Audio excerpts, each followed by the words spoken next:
Good morning, ladies and gentlemen. Welcome back to the Shadow and Sun Show, and welcome to yet another top 10 list. I wanted a break from music, even though a lot of my friends were having a lot of fun going back and forth between favorite bands, favorite albums, favorite songs.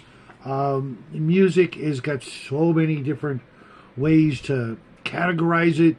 I want to take a little break. We'll go back to do some more music. Next time it'll be top 10 favorite bands or performers. But this morning, I thought I would really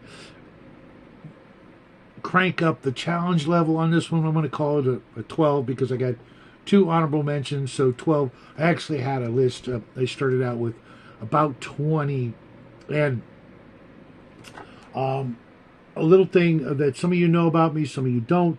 There's one book and one character, one story, if you will, that I don't talk about. I'm not gonna.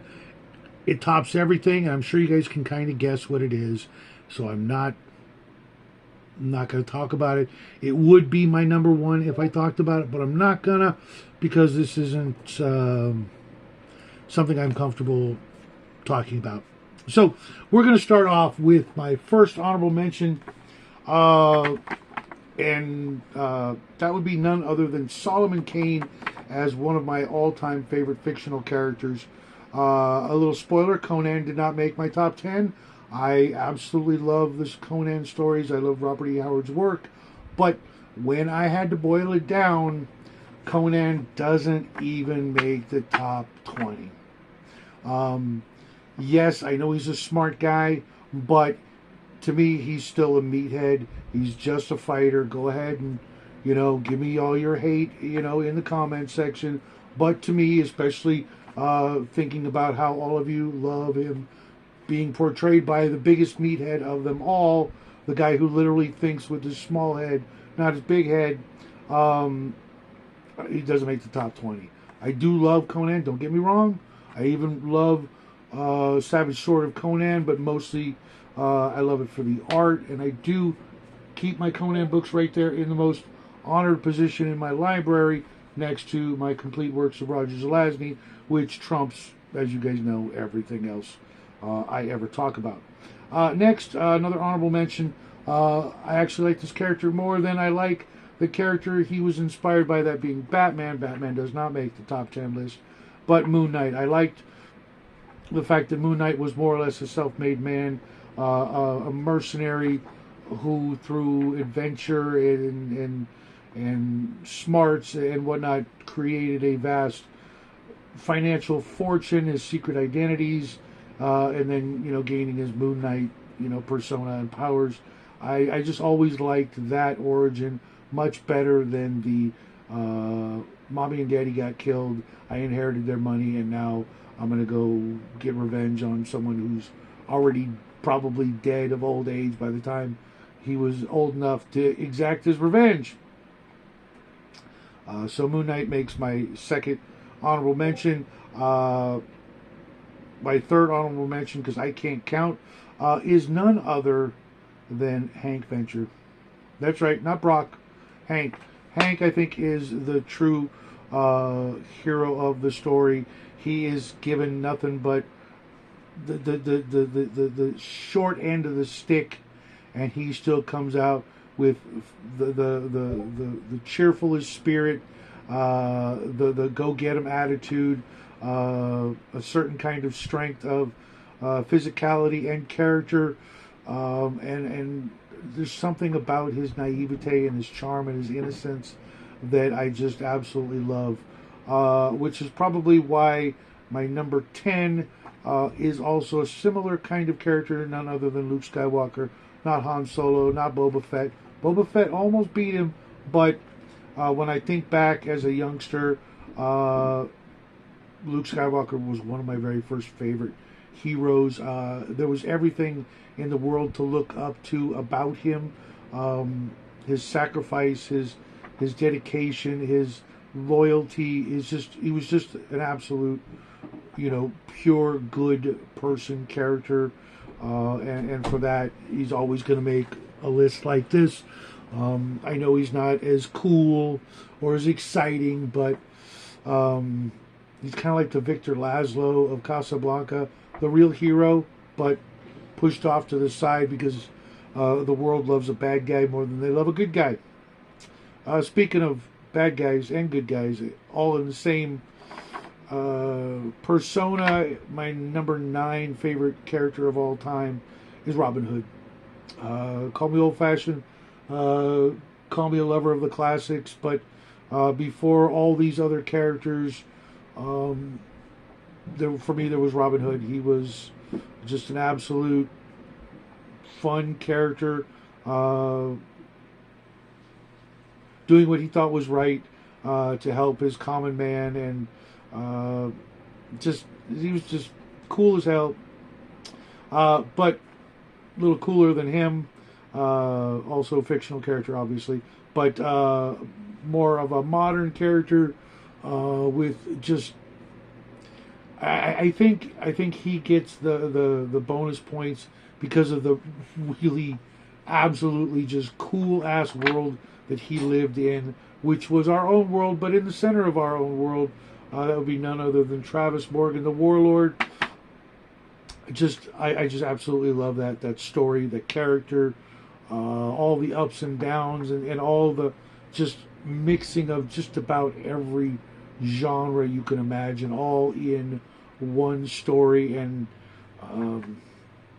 just if you haven't read DC Comics The Warlord, give it a try. It's out there. It's not hard to get a hold of. Brings us to number 7. Just an ordinary guy trying to live from day to day, going from planet to planet in his beat up old rust bucket of a Firefly class starship that's none other than Malcolm Reynolds. Just one of the coolest characters. He nailed cool, in my opinion, far more than Han Solo, in a way that was more genuine and more realistic than a lot of the characters on this list. So it would have made it higher had there been more episodes of Firefly and Serenity, but because there weren't, he's kind of almost smack dab in the middle. Now we start to get into the really gonzo characters, and this character for me embodies some of my favorite things. And you'll notice there's a kind of a theme with these characters. They all have, like, to put it in a game term, they're like multi-class characters, which is my favorite because I don't think, at least me personally, I've had so many damn jobs and careers in my life that it's just second nature to be able to do more than one thing and just, focus on being the one thing, except maybe, being a dungeon master. But yeah, but what character profession is that? Sage, scholar, bard, I don't know. But all my characters from here on out kind of have that sort of multi-class Renaissance man or woman, or being able to wear more than one hat at any given time. So for me, this is literally my favorite Marvel character. That would be Doctor Doom, not Spider-Man, not Wolverine. Doctor Doom had it all, including some of the worst flaws a monarch could have, if you ask me. And he could do it all. He was almost Sorcerer Supreme. He could almost outdo Reed Richards and Iron Man when it came to using the big brain to make and build things. And somehow he still managed to hold on to his tiny little nation of Latveria, whatever, for almost 100 years of storytelling, all the way into the 21st century, 2099, 21st century. So almost 2 centuries of being the baddest of the bad. Next, we come to a bad girl, the baddest of the bad girls, in my opinion. Still having a heart of gold, but will still,